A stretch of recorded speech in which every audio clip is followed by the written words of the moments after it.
Xin chào các bạn. Câu chuyện hôm nay xoay quanh một cặp vợ chồng người Nhật, một cặp vợ chồng thật sự. Tuy nhiên, họ lại có sự chênh lệch tuổi tác đến 55 tuổi. Và câu chuyện của họ không chỉ là về tình yêu, mà còn là một cái kết đầy bất ngờ. Chỉ sau chưa đầy 3 tháng kết hôn, người chồng đã đột ngột qua đời. Vậy rốt cuộc, chuyện gì đã xảy ra? Các bạn đang theo dõi kênh Văn Tùng Siêu Kỳ Án và mình là Văn Tùng. Nếu các bạn cũng yêu phá án và những câu chuyện trinh thám hấp dẫn, hãy để lại một like cho video và một subscribe để ủng hộ cho Văn Tùng Siêu Kỳ Án. Còn bây giờ mời các bạn theo dõi vụ án ngày hôm nay nhé. Nhân vật chính trong câu chuyện hôm nay là Kosuke Nozaki. Ông sinh năm 1941 tại thành phố Tanabe, thuộc tỉnh Wakayama, Nhật Bản. Gia đình ông có 7 người con. Ban đầu, gia đình của ông có một nhà máy sản xuất bia nhỏ. Nhưng vào thời điểm đó, Nhật Bản đang chiến tranh, mọi thứ trở nên khan hiếm, đặc biệt là lương thực và nguyên liệu. Nhà máy của gia đình không thể tiếp tục sản xuất vì thiếu gạo, thiếu men và các nguyên liệu khác. Cuối cùng, họ đành phải đóng cửa nhà máy. Kosuke Nozaki là đứa con út trong gia đình. Và dù thành tích học tập của ông không mấy nổi bật, nhưng lại nhận được nhiều tình yêu thương nhất từ cha mẹ. Và một ngày nọ, khi mới 14 tuổi, dưới sự sắp xếp của mẹ, ông đã có lần trải nghiệm hôn nhân đầu tiên với một người góa phụ 30 tuổi, cũng là người cùng làng. Sau trải nghiệm đó, Nozaki bị cuốn hút mạnh mẽ vào cảm giác đam mê. Ông bắt đầu nghĩ rằng phụ nữ và tình yêu có thể mua được bằng tiền. Để có tiền đáp ứng nhu cầu của bản thân, Nozaki bắt đầu thu gom sắt vụn sau giờ học. Ông thu thập đủ loại vật liệu bị bỏ đi, kể cả vỏ bom còn sót lại sau các trận chiến, và đem về bán để kiếm tiền. Khi tích góp được một số tiền nhất định, ông dùng số tiền đó để đến các thị trấn lân cận, tìm đến các cô gái bán hoa. Vào năm 16 tuổi, do kết quả học tập không tốt và gia đình đông con với chi phí sinh hoạt hàng ngày rất lớn, Nozaki đã quyết định bỏ học khi chưa tốt nghiệp trung học cơ sở. Nhờ kinh nghiệm từ xưởng rượu của gia đình trước đây, ông được giới thiệu làm công nhân học viện tại một nhà máy sản xuất rượu soju ở Nagoya. Công việc của ông chủ yếu là thu gom chai rượu từ các quán bar và nhà trọ, mang về nhà máy để rửa sạch, sau đó vận chuyển rượu mới đến các cửa hàng. Dù công việc này không mang lại thu nhập cao và cũng không có nhiều thời gian để kiếm thêm, nhưng Nozaki chỉ muốn nhanh chóng tích lũy tiền bạc để thực hiện ước mơ. Bất cứ lúc nào cũng có thể tìm được phụ nữ. Vì vậy, ông nghĩ ra một cách kiếm tiền khác, lén lấy rượu từ nhà máy và bán lại với giá thấp cho các khách hàng mua rượu trực tiếp từ nhà máy. Sau 2 năm, Nozaki dần tích góp được một khoản tiền đáng kể. Khoảng năm 1958, khi giao hàng ở khu phố các quán bar, Nozaki bất ngờ nhận thấy một số vật màu trắng trôi nổi trong rãnh cống bên đường. Khi tiến lại gần để xem, ông nhận ra đó là bao cao su đã qua sử dụng. Dù từng nghe nói đến bao cao su, nhưng đây là lần đầu tiên ông tận mắt nhìn thấy. Tò mò, Nozaki đến một hiệu thuốc bán bao cao su và hỏi giá cả. Vào thời điểm đó ở Nhật Bản, lương tháng của một sinh viên tốt nghiệp đại học là 15.000 yên, trong khi một hộp 12 chiếc bao cao su có giá 1.200 yên, một mức giá rất cao khi đó. Nhật Bản sau chiến tranh vẫn chưa mở cửa hoàn toàn đối với nhiều loại hàng hóa, và cao su, nguyên liệu chính để sản xuất bao cao su, nằm trong danh mục hàng hóa do nhà nước kiểm soát. Vì vậy, tất cả các loại bao cao su trên thị trường đều là hàng nhập khẩu. Để tránh bị trộm cắp, các cửa hàng thuốc thường để bao cao su ở phía sau quầy thu ngân. Nozaki nhận thấy rằng, cùng với sự hiện đại hóa của xã hội, nhiều gia đình không còn sinh con một cách thiếu kế hoạch như trước. Đặc biệt, tầng lớp trung lưu tại các thành phố ngày càng chú trọng đến việc sử dụng biện pháp tránh thai. Tuy nhiên, ông cũng nhận ra rằng, những bà nội trợ và những phụ nữ khi đến mua thuốc thường e ngại không dám yêu cầu nhân viên bán hàng lấy bao cao su. Điều này khiến ông nghĩ đây là một cơ hội kinh doanh rất tiềm năng. Nozaki bắt đầu mua bao cao su theo lô tại các cửa hàng. Sau đó đi gõ cửa từng nhà ở thành phố Nagoya để chào bán, kiếm lợi nhuận từ chênh lệch giá. Có vẻ như Nozaki bẩm sinh đã là một người bán hàng tài năng. Ông đặc biệt khéo léo trong việc trò chuyện, luôn khiến các bà nội trợ cười nghiêng ngả và dễ dàng mua sản phẩm của ông. Thậm chí, đôi khi, nếu người chồng không có nhà, Nozaki còn tận tình hướng dẫn cách sử dụng. Quả thật, công việc kinh doanh bán lẻ bao cao su của Nozaki nhanh chóng giúp ông kiếm được ngày càng nhiều tiền. Ông cảm thấy rất hài lòng với công việc này. Với số tiền kiếm được, ông có thể tìm kiếm những người phụ nữ xinh đẹp hơn. Điều này càng thúc đẩy ông mở rộng phạm vi kinh doanh. Cuối cùng, Nozaki quyết định nghỉ việc tại nhà máy rượu và tập trung hoàn toàn vào việc kinh doanh bao cao su. Cùng với việc ngày càng nhiều cặp vợ chồng trẻ chủ động tránh thai và sự hồi sinh của Nhật Bản sau chiến tranh, công việc kinh doanh bán lẻ bao cao su của Nozaki ngày càng phát triển. Theo cách nói ngày này, Nozaki đã bắt kịp xu hướng và tận dụng thời cơ một cách hoàn hảo. Vào thời kỳ đó, Nhật Bản đang trải qua giai đoạn tăng trưởng xã hội nhanh chóng, cùng với sự thay đổi lớn trong lối sống và giá trị quan của con người, tạo điều kiện cho mọi loại hình kinh doanh phát triển. Đầu thập niên 1960, thông qua việc chào bán tận nhà, Nozaki đã kết nối với một nhóm khách hàng thuộc tầng lớp trung lưu. Nhiều người trong số họ bày tỏ sự quan tâm đến mô hình kinh doanh của ông. Nhờ vậy, Nozaki nhận được khoản đầu tư đầu tiên trong đời, cho phép ông thuê một số nhân viên và xây dựng đội ngũ bán hàng riêng. Đồng thời, trong quá trình bán hàng, ông phát hiện ra một lĩnh vực kinh doanh khác cũng rất tiềm năng. Trong thời kỳ kinh tế xã hội tăng trưởng mạnh mẽ, nhiều người trẻ muốn tự lập và khởi nghiệp. Trong khi đó, các địa chủ và nhà tư bản nhỏ đã tích lũy vốn trước chiến tranh, lại mong muốn tìm kiếm những kênh đầu tư an toàn để bảo toàn tài sản. Họ chọn cách tăng cường tài sản thông qua hình thức đầu tư và cho vay. May mắn thay, trong nhóm khách hàng của Nozaki có cả hai nhóm người này. Và vào thời điểm đó, chính phủ Nhật Bản chưa áp đặt các quy định hạn chế cho vay tư nhân, cũng như chưa có nhiều quy định về lãi suất. Nhận ra cơ hội làm giàu này, Nozaki bắt đầu kinh doanh cho vay nặng lãi. Sau một thời gian, việc cho vay nặng lãi dần đi vào ổn định. Công việc kinh doanh của Nozaki ngày càng thịnh vượng. Đến giữa thập niên 1960, cùng với sự bình thường hóa quan hệ ngoại giao giữa Nhật Bản và các nước Đông Nam Á, lượng nguyên liệu cao su được nhập khẩu vào Nhật Bản ngày càng nhiều. Chính phủ Nhật Bản sau đó đã dỡ bỏ sự kiểm soát của nhà nước đối với nguyên liệu cao su, cho phép nhiều doanh nghiệp trong nước đầu tư sản xuất bao cao su. Điều này khiến giá bao cao su trên thị trường nội địa giảm mạnh. Trước tình hình đó, Nozaki buộc phải từ bỏ ngành kinh doanh bao cao su và tập trung toàn lực vào hoạt động cho vay nặng lãi của mình. Khác xa với hình ảnh cho vay nặng lãi của xã hội đen thường được biết đến, vào giai đoạn phát triển nhanh chóng của Nhật Bản cuối thập niên 1960, hoạt động cho vay lãi cao phần lớn được thực hiện bởi những người có thông tin nhạy bén như Nozaki thông qua các phương pháp tương đối chính thống. Tuy nhiên, khi việc cho vay mở rộng, việc thu hồi nợ trở nên ngày càng khó khăn. Ông cũng gặp không ít rắc rối trong quá trình thu hồi các khoản vay đó, nên đã bắt đầu tìm đến sự hỗ trợ từ xã hội đen. Ông thuê họ để hỗ trợ cho công việc thu nợ của công ty. Đến năm 1972, hoạt động kinh doanh của Nozaki đã mở rộng sang Nagoya và Osaka. Trong khi thị trường cho vay nặng lãi ngày càng sôi động với lãi suất tăng cao do nhu cầu lớn. Cũng trong thời kỳ này, Nozaki bắt đầu lấn sang lĩnh vực bất động sản, thử nghiệm việc mua lại một số khu đất ở vùng ngoại ô thành phố. Cuối thập niên 1970, khi đồng yên Nhật bắt đầu tăng giá so với đô la Mỹ, nhu cầu về đồng yên trên thị trường tăng cao. Là người hoạt động trong lĩnh vực cho vay nặng lãi, Nozaki có sự nhạy cảm đáng kể đối với những biến động trong nhu cầu tài chính. Ông dự đoán rằng chính phủ sẽ điều chỉnh tỷ giá hối đoái của đồng yên và bắt đầu có những chuẩn bị kỹ lưỡng. Ông chuyển đổi lượng lớn tiền mặt đang nắm giữ sang bất động sản, cổ phiếu và trái phiếu.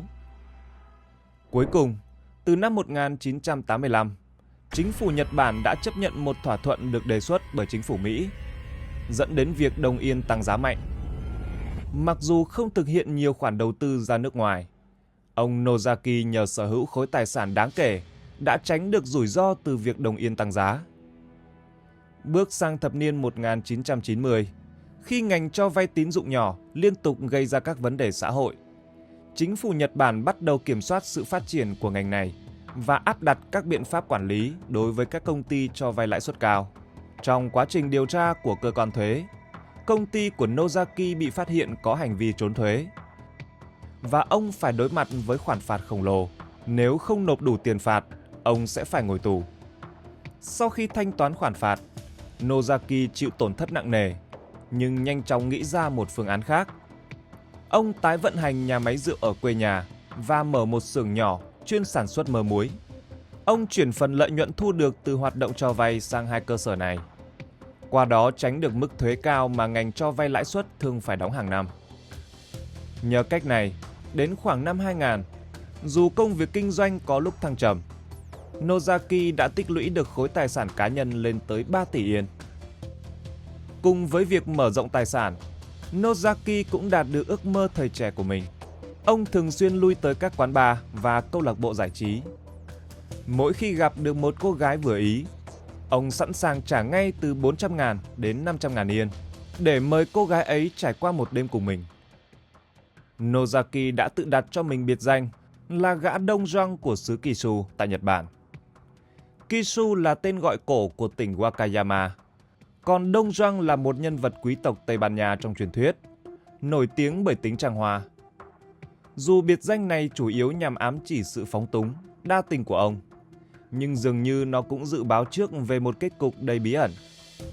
Sau khi tích lũy được một khối tài sản đáng kể, Nozaki vẫn không thay đổi bản tính trăng hoa, tiếp tục chìm đắm trong những mối quan hệ tình ái. Bạn bè từng trêu đùa rằng mỗi khi có bạn gái mới, ông luôn nói với cô ấy, anh muốn cưới em. Thậm chí còn đặc biệt đến thăm gia đình cô gái để bày tỏ thành ý. Nozaki rất hào phóng, khiến các cô gái nhanh chóng hạ thấp cảnh giác. Nhưng khi các cô gái bắt đầu nghiêm túc, nghĩ đến chuyện kết hôn, ông lại đột ngột trở nên lạnh nhạt, khiến họ không chịu nổi và tự mình kết thúc mối quan hệ. Chính Nozaki cũng từng thẳng thắn thừa nhận rằng mục đích ông kiếm tiền là để có thể giao du với nhiều phụ nữ hơn. Thậm chí, khi đã trở thành một trong những đại gia nổi tiếng của Nhật Bản, ông còn xuất bản cuốn tự truyện của mình với tựa đề Don Juan of Kishu, The Man Who Gave 3 Billion Yen to 4,000 Beautiful Women. Tạm dịch, Don Juan vùng Kishu, người đàn ông cho 4.000 phụ nữ đẹp 3 tỷ yên, xuất bản vào năm 2016. Nozaki chia sẻ rằng, lý do tôi kiếm tiền là để có thể hẹn hò với những cô nàng hấp dẫn. Tôi không có hứng thú với xe hơi hay biệt thự. Thay vào đó, tôi có một khát khao với những phụ nữ xinh đẹp. Với số lượng phụ nữ liên quan nhiều như vậy, Kosuke Nozaki từng trải qua 3 cuộc hôn nhân. Người vợ đầu tiên là một bà chủ quán bar nhỏ mà ông thường lui tới vào thập niên 1990, trẻ hơn ông 30 tuổi. Sau khi kết hôn, hai người nhanh chóng sống ly thân vì người vợ cảm thấy Nozaki có tính kiểm soát đến mức ám ảnh. Ông yêu cầu cô gần như không được ra ngoài một mình, trừ khi có ông đi cùng. Là người xuất thân từ khu phố giải trí, cô gái này ban đầu kết hôn vì bị thu hút bởi khối tài sản của Nozaki, nhưng cuối cùng cũng không thể chịu nổi sự kiểm soát khắc nghiệt này, khiến cuộc sống của cô gần như biệt lập với thế giới bên ngoài. Và chỉ sau 3 năm kết hôn, người vợ đã đề nghị ly hôn. Vào năm 2013, khi đã 72 tuổi, Nozaki gặp một cô gái trẻ hơn ông đến 50 tuổi, sinh năm 1991, mới 22 tuổi. Cô gái này có thân hình nóng bỏng với chiều cao 1m73, tóc dài, là một sinh viên đại học. Ban ngày đi học, ban đêm làm người mẫu ảnh và làm việc tại quán bar để kiếm thêm tiền. Cuộc hôn nhân này kết thúc vào giữa năm 2016. Trước đó hai người đã sống ly thân trong một thời gian dài. Vào tháng 2 năm 2016, trong khi Nozaki đang dưỡng bệnh bên ngoài, cô gái này đã đến nhà ông tại thành phố Tanabe, tỉnh Wakayama và lấy đi những món đồ có giá trị như kim cương, trang sức, đồng hồ trị giá 60 triệu yên. Sau khi vụ việc xảy ra, Nozaki đã báo cáo với cảnh sát về vụ trộm tại nhà. Trong quá trình điều tra, cảnh sát phát hiện ra rằng người lấy những món đồ đó chính là người vợ mà ông vẫn chưa ly hôn. Vụ việc đã gây xôn xao dư luận tại Nhật Bản vào thời điểm đó. Chính vì vậy, ở tuổi 75, Kosuke Nozaki lại một lần nữa trở lại cuộc sống độc thân và tiếp tục lối sống phóng túng của mình. Vào tháng 2 năm 2018, khi đã 77 tuổi, Kosuke Nozaki bất ngờ công bố thông tin tái hôn, và đối tượng là một cô gái trẻ chỉ mới 22 tuổi. Tin tức này đã gây xôn xao dư luận. Sau khi kết hôn, Nozaki thường xuyên công khai dẫn vợ đi khắp nơi, và người ta cũng chỉ biết đến thông tin về người vợ mới qua các phương tiện truyền thông. Vợ thứ ba của ông tên là Saki Sudo, sinh năm 1996 tại Hokkaido, Nhật Bản. Cô ta tự nhận mình là một chuyên gia trang điểm. Tuy nhiên, một số cư dân mạng đã tiết lộ rằng cô từng tham gia đóng 2 bộ phim AV. Trước khi gặp Nozaki, cô ta cũng từng trải qua một quãng thời gian được bao nuôi. Một số phóng viên đã phỏng vấn bạn bè của Saki Sudo, và họ cho biết cô ta từng tham gia một chương trình phẫu thuật thẩm mỹ ở Hàn Quốc. Các phóng viên lần theo dấu vết này và tìm được một trong những cô gái đã tham gia chương trình cùng Sudo. Theo những gì cô gái này nhớ lại, Saki Sudo là một người khá nổi bật trong chương trình. Trong thời gian ở chung, Sudo đã nói với những cô gái khác rằng mình là một chuyên gia trang điểm, thường xuyên sử dụng các sản phẩm xa xỉ và phong cách ăn mặc luôn rất tinh tế. Trước các buổi phát sóng, Saki Sudo cũng thường xuyên giúp đỡ các cô gái khác chỉnh sửa kiểu tóc và trang điểm. Trong những cuộc trò chuyện riêng tư, Saki Sudo tiết lộ rằng trong thời gian học đại học, cô ta chưa bao giờ có bạn trai.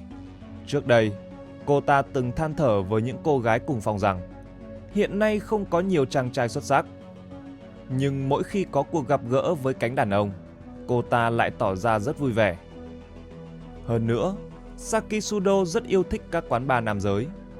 Mỗi tháng đều chi tiêu một khoản không nhỏ cho những nơi này.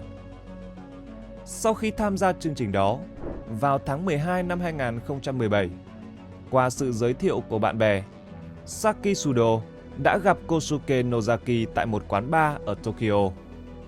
Nozaki đã phải lòng cô gái có thân hình cao ráo với nụ cười ngọt ngào ngay từ cái nhìn đầu tiên và lập tức quyết định theo đuổi. Theo lời các đồng nghiệp đi cùng Nozaki, khi trên chuyến tàu siêu tốc từ Tokyo về Wakayama, Nozaki không muốn rời điện thoại khỏi tay, cứ liên tục trò chuyện với Sudo, như thể ông đang đắm chìm trong tình yêu. Cuối cùng, dưới sự thúc ép mạnh mẽ của Nozaki về mặt vật chất, vào tháng 2 năm 2018, Kosuke Nozaki và Saki Sudo, cặp đôi ông cháu, đã nộp đơn xin kết hôn. Mặc dù cha mẹ của Saki Sudo phản đối kịch liệt mối quan hệ này, nhưng cô ta vẫn một mực làm theo ý mình. Cô ta yêu cầu Nozaki phải cấp cho mình 1 triệu Yên mỗi tháng làm chi phí sinh hoạt nếu muốn kết hôn và không tổ chức đám cưới. Mặc dù Nozaki đã nghĩ đến việc tổ chức một đám cưới long trọng cho người vợ trẻ của mình, nhưng vì cô ta yêu cầu không tổ chức hôn lễ, nên Nozaki đành phải chiều lòng. Còn về số tiền 1 triệu Yên mỗi tháng cho chi phí sinh hoạt, đối với Nozaki, đó không phải là một vấn đề lớn. Do đó, cặp đôi chênh lệch 55 tuổi này, chỉ sau chưa đầy 3 tháng quen biết, đã nhanh chóng tiến tới hôn nhân. Các nhân viên cấp dưới thân cận của Nozaki sau này hồi tưởng lại rằng, thực tế, sau khi kết hôn, hai người không sống lâu dài cùng nhau. Saki Sudo thường xuyên sống ở căn hộ tại Tokyo, còn ông Nozaki chủ yếu sống ở Wakayama. Tuy nhiên, mỗi tháng, số tiền 1 triệu Yên cho chi phí sinh hoạt vẫn được chuyển đầy đủ vào tài khoản của Sudo. Nếu vì lý do nào đó mà việc chuyển tiền bị trễ vài ngày, Sudo sẽ trực tiếp chất vấn Nozaki tại sao mình chưa nhận được tiền. Các nhân viên cũ của công ty đều cảm thấy rằng Sudo chỉ tiến đến với Nozaki vì tài sản khổng lồ của ông và khuyên Nozaki nên thận trọng. Tuy nhiên, trong giai đoạn tân hôn, Nozaki không mấy quan tâm đến những lời cảnh báo này. Có thông tin cho rằng vì Nozaki có tính kiểm soát cao, ông không hài lòng với việc hai người thường xuyên phải sống xa nhau. Và ngay sau khi kết hôn, ông đã nói với Sudo rằng nếu cô ta không chuyển đến sống cùng ông, họ sẽ ly hôn. Và phải đến tháng 4 năm 2018, cả hai mới thực sự sống cùng nhau tại biệt thự ở Wakayama sau 3 tháng kết hôn. Thế nhưng, bi kịch bất ngờ xảy đến. Vào ngày 24 tháng 5 năm 2018, Kosuke Nozaki đã được phát hiện qua đời đột ngột tại nhà riêng. Người phát hiện ra và báo cảnh sát chính là vợ ông, Saki Sudo. Ông Nozaki được tìm thấy trong trạng thái nằm, với cơ thể không có mảnh vải trên ghế sofa ở tầng 2. Vào thời điểm đó, Saki Sudo có thuê người giúp việc và người này ở dưới tầng 1. Do đó, nơi phát hiện ra Nozaki có thể coi như một phòng kín. Cảnh sát nhanh chóng có mặt tại hiện trường và tiến hành điều tra. Không có dấu vết của một cuộc ẩu đả hay vật lộn. Sau đó, khi tiến hành khám nghiệm, cảnh sát phát hiện trong cơ thể Kosuke Nozaki có một lượng kích thích tố vượt mức gây tử vong. Theo điều tra từ gia đình và nhân viên công ty, mặc dù đã 77 tuổi, nhưng ông Nozaki vẫn có sức khỏe khá tốt, ít khi phải dùng thuốc và tình hình công ty cũng rất ổn định. Tinh thần của ông cũng không có gì bất thường. Kết quả điều tra cho thấy khả năng chính ông từ bỏ sinh mạng của mình đã bị loại trừ. Nếu như không phải khả năng đó, vậy thì ai là người đã xuống tay với Nozaki? Tất cả nghi ngờ đều đổ dồn về phía vợ ông, Saki Sudo. Dù hai người chỉ mới quen biết không lâu, nhưng đã vội vàng kết hôn. Và rõ ràng Sudo dường như chỉ vì cuộc sống vật chất xa hoa mà đến với ông. Không ai có thể phủ nhận rằng cô ta là nghi phạm lớn nhất. Theo lời của người giúp việc cùng ở nhà hôm đó, thực tế, quan hệ giữa Saki Sudo và Kosuke Nozaki nhìn chung không giống một cặp vợ chồng. Khi đi ra ngoài, Sudo thường không chờ Nozaki mà tự mình xuống xe rồi đi trước. Khi ăn, cô ta cũng ít khi nói chuyện với Nozaki. Cô ta cứ mải mê chơi điện thoại và luôn phàn nàn về việc Nozaki đôi khi sẽ chảy rãi khi tắm. Thường ngày, cô ta không bao giờ dùng chung bồn tắm với ông, mà thường xuyên tắm trước ở bồn tắm tầng 1. Tuy nhiên, vào ngày 24 tháng 5, cô ta đã ngồi xem TV suốt đêm cho đến khi người giúp việc nhắc nhở đã khuya, cô ta mới chịu đi tắm. Người giúp việc còn cho biết, 18 ngày trước khi Nozaki qua đời, con chó mà ông chủ nuôi cũng bất ngờ qua đời một cách kỳ lạ. Thế nhưng, khi trả lời câu hỏi của cảnh sát, Sudo phản bác rằng tôi mỗi tháng đều nhận được 1 triệu yên. Tại sao tôi phải liều lĩnh hãm hại chồng mình? Tại tang lễ của Nozaki, Saki Sudo với tư cách là vợ lại không tỏ ra quá đau buồn, thậm chí còn mỉm cười. Mặc dù cảnh sát có nhiều nghi vấn, nhưng do không có bằng chứng, cuối cùng họ chỉ có thể tạm hoãn cuộc điều tra đối với cô ta. Sau khi Nozaki qua đời, Sudo đã kế thừa 2 công ty của ông, trở thành giám đốc đại diện của các công ty này. Cô ta cũng nhận được 35 triệu yên tiền mặt từ công ty. Nhưng ngoài việc nhận tiền, Sudo chưa bao giờ quay lại công ty. Cả giới truyền thông và dư luận vẫn duy trì sự quan tâm đối với vụ việc này. Một người bạn của Sudo sau khi biết chuyện đã hỏi cô ta rằng liệu có phải cô ta là người làm việc đó không? Sudo lúc ấy chỉ cười và đáp, tôi đã nói là không phải tôi làm. Sau khi chồng qua đời, cuộc sống của Sudo cũng không có gì thay đổi. Cô ta vẫn luôn ăn mặc sang trọng và bắt mắt. Cô ta cũng thường xuyên đăng tải những bức ảnh về cuộc sống xa hoa của mình trên mạng xã hội. Điều đó khiến các phương tiện truyền thông vẫn không bỏ cuộc mà tiếp tục theo dõi Sudo. Họ phát hiện rằng cô ta đã đăng ký tham gia một khóa học golf và đăng tải những bức ảnh chụp sau khi kết thúc khóa học. Trong những bức ảnh, cô ta cười tươi như hoa, hoàn toàn không có dấu hiệu nào cho thấy bản thân bị ảnh hưởng bởi sự ra đi của chồng. Mặc dù Sudo vẫn khẳng định mình vô tội, nhưng khi đó trong phòng chỉ có cô ta và người giúp việc, và người giúp việc không có động cơ cũng như thời gian để ra tay. Vậy tất cả các nghi vấn đều chỉ hướng về phía Saki Sudo. Mặc dù cảnh sát lúc đó có nói rằng không có bằng chứng trực tiếp để chứng minh cô ta là hung thủ, nhưng suốt thời gian qua, cảnh sát vẫn không từ bỏ cuộc điều tra đối với Sudo. Cuối cùng, ông trời đã không phụ lòng người. Sau 3 năm kể từ khi Nozaki qua đời, vụ án đã có bước ngoặt. Trong quá trình điều tra không ngừng nghỉ, cảnh sát phát hiện một đoạn video ghi lại cảnh Sudo mua thuốc kích thích từ người khác. Và cuối cùng cô ta đã bị bắt giữ vào năm 2021. Cho đến nay, vụ việc vẫn đang tiếp tục được điều tra. Theo thông tin từ một người thân cận với Nozaki, có thể nguyên nhân là do Nozaki không hài lòng vì Sudo không tôn trọng ông, đã từng đề xuất ly hôn. Và để duy trì cuộc sống sung túc của mình, Sudo có thể đã lợi dụng cơ hội này để lên kế hoạch gây án. Dĩ nhiên, sự thật có phải như vậy hay không? Chúng ta chỉ có thể chờ đợi vào kết quả cuối cùng của cuộc điều tra chính thức từ phía cảnh sát. Mục tiêu sống của Kosuke Nozaki rất đơn giản và luôn cố định. Đó là kết giao với nhiều phụ nữ xinh đẹp hơn. Chính động lực nguyên thủy này đã thúc đẩy ông kiếm tiền không ngừng. Từ một đứa trẻ trong một gia đình nghèo khó, ông đã nhìn thấy cơ hội kinh doanh trong dòng chảy lớn của thời đại và tích lũy được tài sản. Mặc dù cách kiếm tiền của ông không phải lúc nào cũng đứng đắn, nhưng không thể không khâm phục trí óc kinh doanh của ông. Dù mục tiêu này giúp ông có được cuộc sống mà ông mong muốn, nhưng cuối cùng cũng chính nó đã lấy đi sinh mạng của ông. Vậy nếu ông biết rằng kết cục của mình sẽ như vậy, không biết liệu ông có muốn bắt đầu lại từ đầu và chọn một mục tiêu sống khác, hay vẫn sẽ chọn sống theo cách của mình? Câu chuyện này khiến bạn suy nghĩ gì?